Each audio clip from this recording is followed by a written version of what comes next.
வணக்கம். Jagan capital zone. இன்றைக்கி expiry ரொம்ப சிறப்பாக போல் நல்லா தெரிஞ்சிருக்கும். மார்க்கெட் ரொம்ப volatile-ஆ இருந்தது. ஒரு சுமாரான ரிட்டர்ன் பார்க்க வேண்டிய ஒரு இது வந்து நல்ல பார்த்திங்கன்னா வந்து ரொம்ப சுமாரான ரிட்டர்ன், ரொம்ப சுமார்னு சொல்கிறத விட ரொம்ப குறைவாக தான் வந்திருக்கு. ஃபஸ்ட்டு இது நான் சொன்ன மாதிரி வந்து 3ஆக பிரிச்சுக்கலாம். ஸோ பொசிஷனலில் வந்து ஐஎன்எஃப்ஐ, எஸ்டிபிடி அண்ட் பார்த்திங்கன்னா இன்ட்ராடே அப்படின்ட்டு. இது பார்த்திங்கன்னா செவ்வாய்க்கிழமை, இது பார்த்திங்கன்னா புதன்கிழமை. ஓகேங்களா? இது செவ்வாய், ஓகே, இது புதன்கிழமை, இது வந்து வியாழக்கிழமை. இது இப்படி தான் போச்சு. சரிங்களா? இப்போது இங்கே ஒரு அயன் ஃப்ளை போட்டிருப்போம், அப்புறம் இது ஒரு அயன் ஃப்ளை போட்டிருப்போம். ஓகேங்களா? இது கரெக்டாக பார்த்தீங்கன்னா இதோட காமனான அயன் ஃப்ளை எப்படி இருந்ததுன்னு பார்த்தீங்கன்னா வந்து இப்படி தான் இருந்தது. ஓகே, கரெக்டாக வந்து புதன்கிழமை இங்கே வந்து நின்றுச்சு. நின்ன உடனே பார்த்தீங்கன்னா இந்த அயன் ஃப்ளை நல்ல ப்ராஃபிட்டில் இருந்தது. நல்ல ப்ராஃபிட்டில் இருந்தவொடனே அதை கட் பண்ணியாச்சு. புரிஞ்சுதுங்களா? அதாவது 2 அயன் ஃப்ளை போட்டேன். அயன் ஃப்ளை போட்டது 3 அயன் ஃப்ளை போட்டேன். அயன் ஃப்ளை போட்டது கரெக்டாக பார்த்தீங்கன்னா வெனஸ்டே அதோட பீக் ப்ராஃபிட்டில் இருந்ததுனால அதை கட் பண்ணிட்டேன். கட் பண்ணுறதுனால அதனால் எந்த பிரச்சனையும் இல்லை. சரிங்களா? சரி, அப்புறம் என்ன ஆச்சு அப்படின்னு பார்க்கலாம். சரி, இப்போ என்ன ஆச்சு, இன்றைக்கி இதுக்கு வரலாம். புதன்கிழமை இது இல்லையா? புதன்கிழமை இங்கே என்ன பண்ணேன், நான் ஒரு 38,500 கால் இந்த கீழே வந்து புட்டெலாம் செல் பண்ணி வச்சுருந்தேன். இதெல்லாம் என்ன ஆச்சு அப்படின்னு பார்த்தீங்கன்னா மறுநாள் கரெக்டாக கேப்பப் ஆச்சு. கேப்பப் ஆகி நல்லா பயமுறுத்தினேன் மேலே போகிற மாதிரி. போன உடனே இங்கே பார்த்தீங்கன்னா 38,200 கால் வாங்கினேன் நான். ஏன்னா இதெல்லாம் போய் இடிச்சிருமோன்னு எனக்கு பயம். கொஞ்சம் நேரம் நிற்கட்டும் அப்படின்னு நான் என்ன நினச்சேன், கேப்பப் ஆச்சு ஆனால் அங்கேயே நிற்கும் அப்படின்னு நினச்சேன். ஆனால் சர்ன்னு கீழே வந்தது. அப்போ அதில் வந்து கிட்டத்தட்ட இதில் ஒரு 45 ரூபா லாஸ் ஆச்சு. இதில் 45 ரூபா லாஸ் ஆனால் கூட இங்கே நான் செல் பண்ணியிருந்ததெல்லாம் ப்ராஃபிட் வந்துருச்சு. அதனால் இந்த கால் பை பண்ணுறதுல ஒரு பெரிய ப்ராப்ளம் இல்லை. ஏன்னா கிட்டத்தட்ட 12 கால் வச்சுருந்தேன் செல் பண்ணி. இந்த ஒரு கால் பை பண்ணேன். ஒரு கால் வந்து பார்த்திங்கன்னா கிட்டத்தட்ட அத்திமணியில் பை பண்ணேன். அத்திமணியில் வந்து 145 ரூபாய்க்கு பை பண்ணிவிட்டு கிட்டத்தட்ட 100 ரூபாய் கட் பண்ணேன். கிட்டத்தட்ட 45 ரூபா லாஸ் ஆச்சு. பட் 45 ரூபா லாஸ் ஆனால் கூட அந்த 45 ரூபா லாஸ் வந்து மேலே ரெக்கவர் ஆயிடுச்சு. மார்க்கெட் கேப்பப் ஆகும்போது இந்த புட்டு எல்லாத்தையுமே கட் பண்ணியாச்சு. கீழே வர வர வர வர கொஞ்சம் கொஞ்சமாக காலையும் கட் பண்ணியாச்சு. ஸோ எஸ்டிபிடியில் வந்து ஓரளவுக்கு லாபம். எவ்வளோ லாபம்னு பார்த்தீங்கன்னா ஒரு 6,000 ரூபா லாபம். 6,000 ரூபாங்கிறது வந்து 25 லட்சத்துக்கு. ஓகேங்களா? கிட்டத்தட்ட பார்த்திங்கன்னா எவ்வளோ சொல்லலாம், வந்து 0.2% கிட்ட வந்து ஒரு லாபம் வந்தது. ஸோ 0.2% கிட்ட லாபம் வந்தது. அதோட அந்த ட்ரேட் முடிஞ்சு போச்சு. சரிங்களா? இன்ட்ராடே இங்கேருந்து ஆரம்பிக்குது பாருங்க. இன்ட்ராடே, ஓகேங்களா? இன்ட்ராடே எப்படி ஆரம்பிச்சதுன்னு பாருங்க. இதுக்கு எது சொல்ல வரேன்னா, இன்றைக்கி நான் பண்ண எல்லா அட்ஜஸ்ட்மெண்ட்டுமே வேஸ்ட் ஆயிடுச்சு. இல்லை, ஒரே ஒரு அது மட்டும் அயன் ஃப்ளை மட்டும் நான் இங்கே கட் பண்ணேன். அதை கட் பண்ணாமல் வச்சுருந்தானே எனக்கு இவ்வளோ ப்ராஃபிட் வந்திருக்காது. ஸோ அயன் ஃப்ளை வந்து ஒரு பீக்கில் கட் பண்ணியிருக்கேன்னு வச்சுக்கலாம். சரிங்களா? சரி, இப்போ இன்ட்ராடே பொறுத்த வரைக்கும் எப்படி வச்சு பாருங்கள். மார்க்கெட் இப்படியே கீழே விழுந்தது, இப்படி போச்சு இப்படி போச்சு இப்படி போச்சு. சரிங்களா? இப்படி பார்க்குறதுக்கு இப்படி தெரியும். ஆனால் நீங்கள் இதில் போட்டு பார்த்தீங்கன்னா தெரியும். இங்கே நான் காலை செல் பண்ணியிருந்தேன், புட்டை செல் பண்ணியிருந்தேன், வரிசையாக போட்டு அடிச்சிருச்சு. வரிசையாக போட்டு அடிச்சிருச்சு. வெறும் கால் மட்டும்தான் இருக்குது.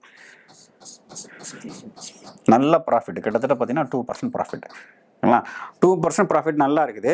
மார்க்கெட் கொஞ்சமாக மேலே போச்சு. ஓகேங்களா? சிஸ்டம் வந்து என்ன பண்ணுச்சுன்னா கொஞ்சம் கொஞ்சமாக ப்ராஃபிட்டை புக் பண்ணுது. என்ன தான் புக் பண்ணாலும் மார்க்கெட் மேலே போயிருமோன்னு எனக்கு ஒரு பயம் வந்துருச்சு. மார்க்கெட்டு மேலே போயிருமோ பயம் வந்தது. இங்கேருந்து இவ்வளோ தூரம் போவே இல்லை, நிறையா புட்டு செல் பண்ணிட்டே போகிறோம். இதில் ஃபுல்லாக கால் அடிக்குது. கீழே வரும்போது புட்டாக அடிச்சுது, இங்கேருந்து இங்கே போகும்போது கொஞ்சம் கொஞ்சமாக கால் அடிச்சோன்னா எனக்கு பயம் வந்துருச்சு. சரிங்களா? என்ன பண்ணுறது அப்படின்னு. இருந்தாலும் நான் என்ன பண்ணேன்னா, இந்த இடத்துல நான் உட்காந்துருந்தேன். பரவாயில்ல, நமக்கு வந்து இன்னும் ப்ராஃபிட்டில் தான் இருக்கும், 1% 1.5% ப்ராஃபிட்டில் தான் இருக்கும்னு உட்காந்துருந்தேன். ஆனால் இங்கே தான் பயம் வந்தது பாருங்கள். சர்ன்னு மறுபடியும் அடித்தான். ஏன்னா இங்கே புட்டு அடித்தாச்சு, இங்கே கால் அடித்தாச்சு. சரிங்களா? இப்போ மறுபடியும் வந்தால் புட்டு இடிக்குமே அப்படின்னு சொல்லிட்டு என்ன பண்ணேன், இந்த இடத்த கிராஸ் பண்ண உடனே என்ன பண்ணேன், நான் இங்கே கால் செல் பண்ண ஆரம்பித்தேன். எங்கே செல் பண்ண ஆரம்பித்தேன்? இங்கே கால் செல் பண்ண ஆரம்பித்தேன். இது என்ன லாஜிக்னு பார்த்தீங்கன்னா வந்து கிட்டத்தட்ட பார்த்தீங்கன்னா என்ன சொல்லலாம், இது ஏ, இது பி, இது சி. மார்க்கெட் வந்து இப்படி வந்து இப்படி போய் இப்படி உடைக்கும் போது வந்து சரி ஓகே மார்க்கெட் வந்து கீழே போகுது அப்படிங்கிறதுக்காண்டி நான் என்ன பண்ணேன், காலை செல் பண்ணேன் இந்த இடத்துல. சரிங்களா? காலை செல் போனோன்னா கிட்டு கிட்டு கிட்டு கிட்டு கிட்டு கிட்டு கிட்டு கிட்டு கிட்டு கிட்டுன்னு பார்த்தீங்கன்னா வந்து இப்போ இங்கே வரும்போதே நிறையா புட்டு அடிச்சிட்டான் கிட்டு கிட்டுன்னு. இப்போ இங்கே போய் மறுபடியும் கால் அடிக்கிறான். அதுவும் நான் செல் பண்ண கால் அடிக்கிறான். செல் பண்ணோடனே நான் என்ன பண்ணேன், மறுபடியும் புட்டை செல் பண்ணேன். இதுக்கு பயந்துக்கிட்டு. ஏன்னா இங்கே கிட்டத்தட்ட பார்த்தீங்கன்னா என்னோட டெல்டா வந்து 360 போயிடுச்சு. இங்கே மறுபடியும் புட்டை செல் பண்ணேன். செல் பண்ணால் மறுபடியும் கீழே வந்து இந்த புட்டை பூரா அடிச்சிட்டான்.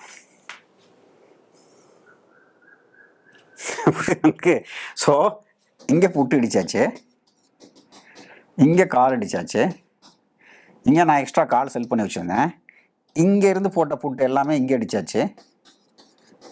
என்னுடைய காலெல்லாம் செல் பண்ணி வச்சுருந்தேன், அது இங்கே போகும்போது அடித்தாச்சு. இங்கே நான் ஒரு புட்டு செல் பண்ணேன், இங்கே அடித்தாச்சு. ஒன்றுமே விட்டுக்கல. ஒரு பேசிக்கான காமன் சென்ஸ் என்னென்னா வந்து மார்க்கெட் வந்து விக்ஸ் அதிகமாக இருக்கும்போது இவ்வளோ தூரம் ட்ரெண்ட் ஆகும்போது வந்து மறுபடியும் இந்த மாதிரி போகிறதுக்கு வந்து வாய்ப்பு ரொம்ப அதிகமாக இருக்குது. அப்போ வந்து கை வைக்காமல் இருக்கணும்.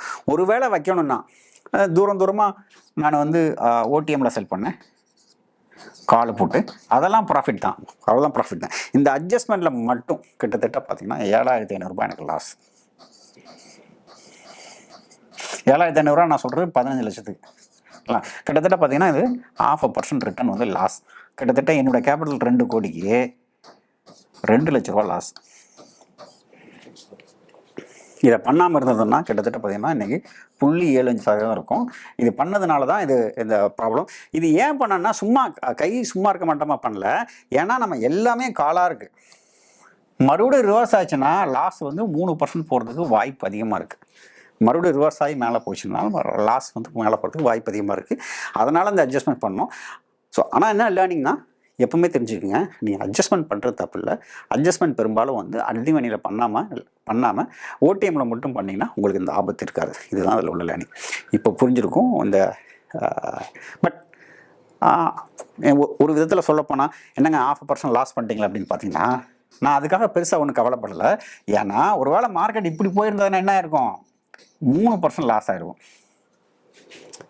சரிங்களா? 3% லாஸ் ஆனால் கூட எடுத்துகிட்டு போகிறது நல்லது. ஏன்னா வந்து சிஸ்டம் படி விட்டுருந்தோம்னா இன்றைக்கி கிட்டத்தட்ட பார்த்தீங்கன்னா வந்து 0.75% ரிட்டனு. ஆனால் இன்றைக்கி கிடச்ச ரிட்டன் பார்த்தீங்கன்னா 0.25 தான். ஸோ அது ரொம்ப ரொம்ப கம்மி. ஸோ இப்போ உங்களுக்கு புரிஞ்சிருக்கும்.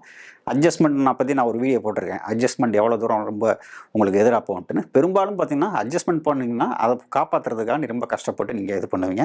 ஸோ அதனால் அட்ஜஸ்ட்மெண்ட் வந்து சிஸ்டம் ட்ரேடிங்னு வந்துட்டு அட்ஜஸ்ட்மெண்ட்ஸ் வந்து கூடுமான வரைக்கும் ஓடிஎம்மில் பண்ணுங்கள், ஏடிஎம்மில் பண்ணாமல் இருக்கிறது நல்லது. இந்த காணொலி ரொம்ப நல்லா இருந்திருக்கும்னு நம்புகிறேன். இது மாதிரி சிஸ்டம் எல்லாமே வந்து என்னுடைய பயிற்சி வகுப்பில் சொல்கிறேன். சென்னையில் இந்த வாரம் தமிழில் இருக்குது. உங்களுக்கு விருப்பம் வந்து அதில் கலந்துக்கலாம். இந்த காணொலி பிரயோஜனமாக இருந்திருக்கும்னு நம்புகிறேன். இன்னொரு காணொலியில் சந்திக்கலாம்.